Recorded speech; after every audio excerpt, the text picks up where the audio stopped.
Well, it's been nearly 2 weeks since George Floyd was killed while in police custody down in Minneapolis. Autopsies have confirmed his death was a homicide, and now all four of the fired police officers involved in the incident have been charged by the state attorney general. Protests and rioting have been ongoing after this latest killing of an unarmed black man. In Duluth, protesters gathered last weekend at the Clayton Jackson McGee Memorial, which remembers the lynching of 3 young black men falsely accused of rape 100 years ago. People of all races seem to be rising up to say enough is enough. Joining us with his thoughts on what is happening is Carl Crawford. Carl, of course, is the City of Duluth's Human Rights Officer. Welcome, Carl. Thanks for being on the program tonight. Carl, a lot of people are saying this just feels like a turning point in our country. Would you agree with that statement? I would definitely agree with that statement. You know, we got forward, but we need a lot more work to be done. And so, if this is a turning point, I suspect we're going to be hearing about this for a while yet. This isn't over. Absolutely, and I'm so happy to be here having this conversation with you at this time. And first want to give condolences to George Floyd's family and know that this has been happening for a very long time in America and is well overdue. Mm-hmm.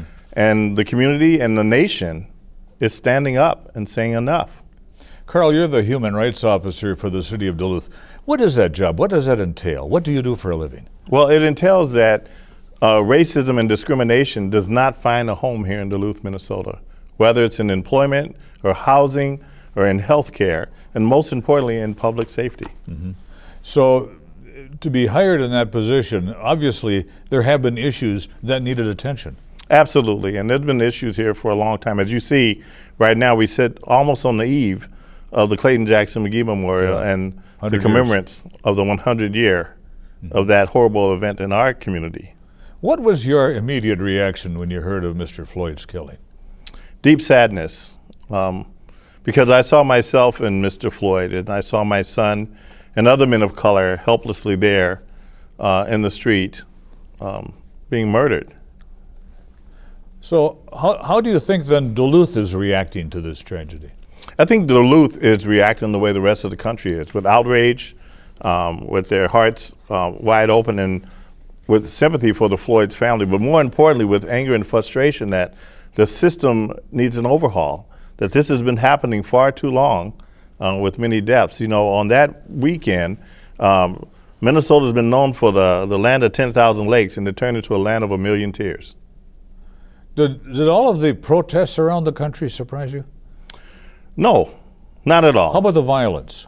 The violence and the protests are two separate issues. They are two different issues. Without a doubt. And I try my best not to understand how someone is going to express their pain that they're feeling right now. Yeah. But we know that it has been two separate issues, and there's been a really lot of amazing peaceful marches, even under the COVID-19 pandemic. Yeah. People have gathered and people have found ways to find peace and try and really work through this. I'm sure there are a lot of viewers watching this program tonight, Carl, who are wondering, how in the world can we heal from this? Any suggestions? Patience, time, an opportunity to really listen, and it's time to roll up our sleeves and get to work and start to see each other as human beings. I can see an argument in that statement. Couldn't some people say, wait a minute, we've been waiting, we've got patience, we've been waiting for years and decades? Not that kind of patience, but patience to allow the opportunity for community to grieve. We don't want this to be over so fast that we miss the opportunity for people to really have a chance to grieve and to really have a chance to build trust back in police, back into our normal everyday way of life, and that's going to take time. Carl, from what you're hearing in Duluth and the Northland, are we grieving? Have we started to grieve yet? Absolutely, without a doubt. So another good question, I think, would be, so how can we move forward and heal? First of all, you say we have to start grieving, and we have started. Is there more to it than that?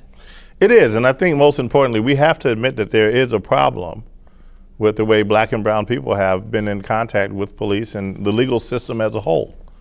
We all have our opinions, but we cannot argue the data and the facts that continue to show that there is huge gaps in the way we are all treated, and we're not all treated fairly.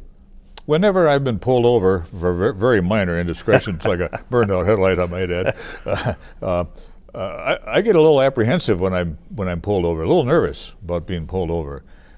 As a black man, are you nervous about getting pulled over? Do you get scared?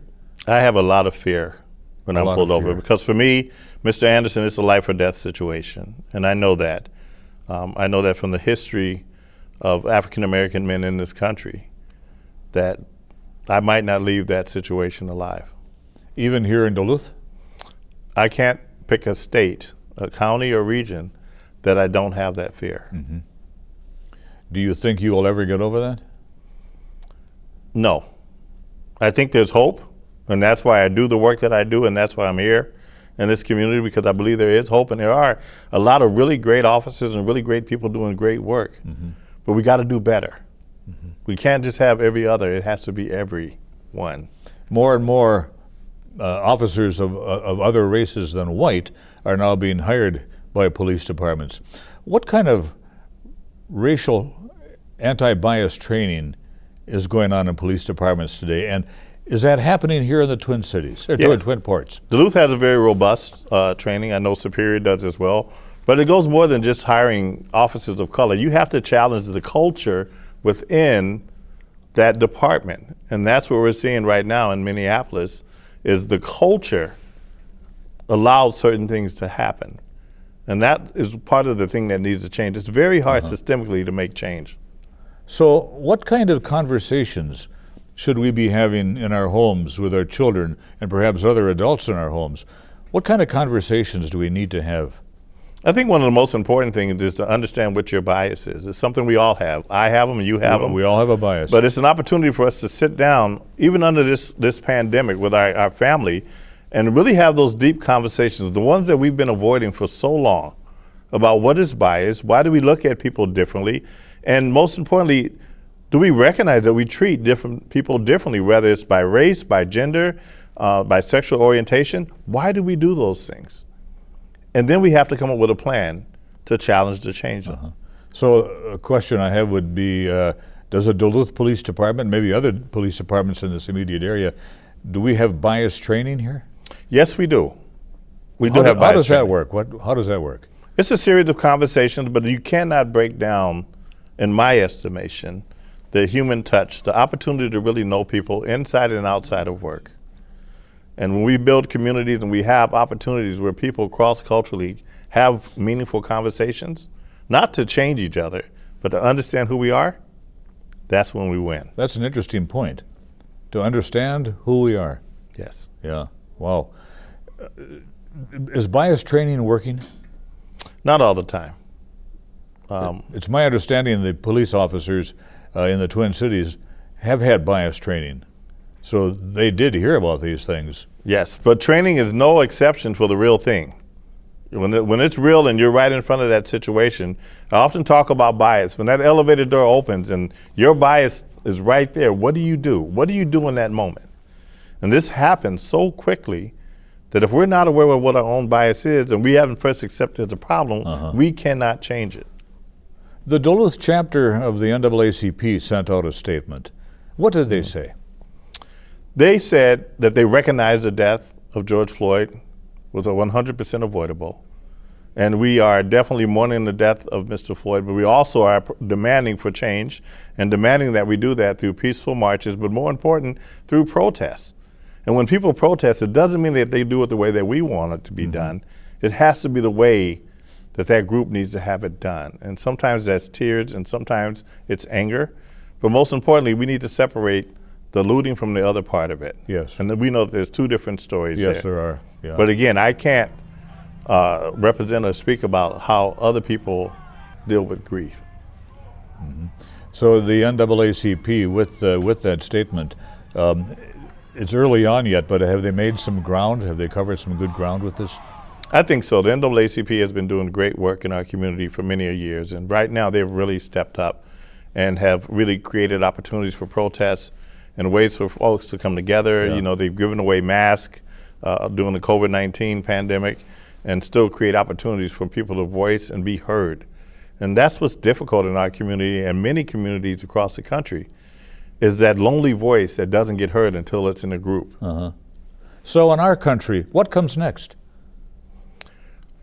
Wow, I think you're going to see, in my estimation, a lot more groups like our Citizen Review Board throughout the country that are going to be working alongside Duluth, alongside police departments to make sure that community has a voice in the table at the work that they're doing. What can be done, or is it already being done, in the public schools to fight racism? There is some dialogue. Are we way behind? We're extremely behind. And we have to ask ourselves, too, our schools have a certain role in our lives, but you and I as parents, we also have a role in how our kids enter in and out that conversation about race. And if we don't make the time to have that conversation, guess what? Sometimes they do as we do, and they definitely hear as we say. So we have to make it a point at the dinner table, at the dining room table, at the church table, at the work table, and at school to have these dialogues about race and bias and really hold up a mirror image to what it is we're doing and how we can change things in our community. So have we invited and brought in, maybe even hired individuals to help us do that? Yes, and we have some folks doing really great work. But again, it comes down to relationships. If you and I never had the opportunity to sit across from each other, we would just have our own bias and opinions as we walked by.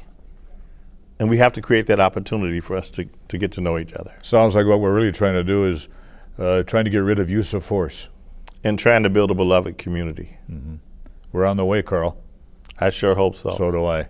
Thank you for being here. Carl Crawford, tremendous opportunity tonight to talk with you. Thank you. Thank you, my You bet. friend.